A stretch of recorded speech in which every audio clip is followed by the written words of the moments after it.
Justice Department asks appeals courts to restore access to Donald Trump read documents. The Justice Department has asked a federal appeals court to lift a judge's order blocking criminal investigators from accessing about 100 documents with national security classification markings recovered from former President Donald Trump's Mar-a-Lago compound last month. In a filing with the 15th Circuit Court of Appeals in Atlanta Friday night, prosecutors said the government is facing irreparable harm as a result of the U.S.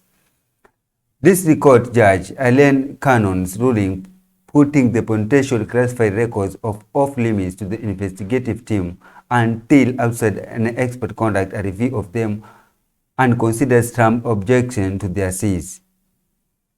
The court's order for hastening that investigation and placed the FBI and Department of Justice under Democlean threat of contempt.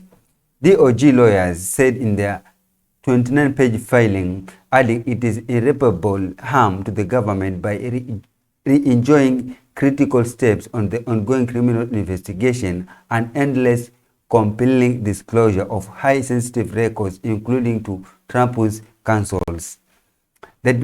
The Justice Department, while the expected escalation of the legal fight came one day after the Trump-appointed judge rebuffed prosecutors' request for a stay that would essentially carve out the national security-related records, some bearing markings such as top secrets, CSI, from the outside oversight Trump's legal team requested.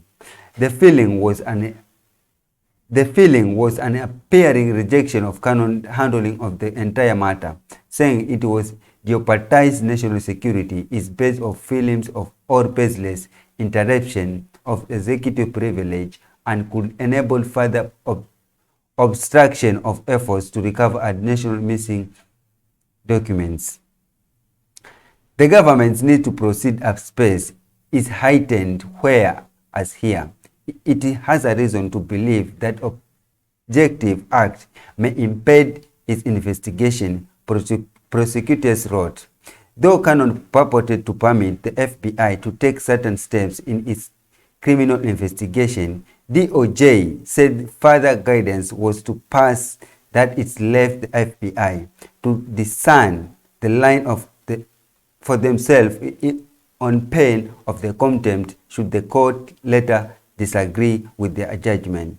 A treat that would be inevitable chill that their legitimate activities.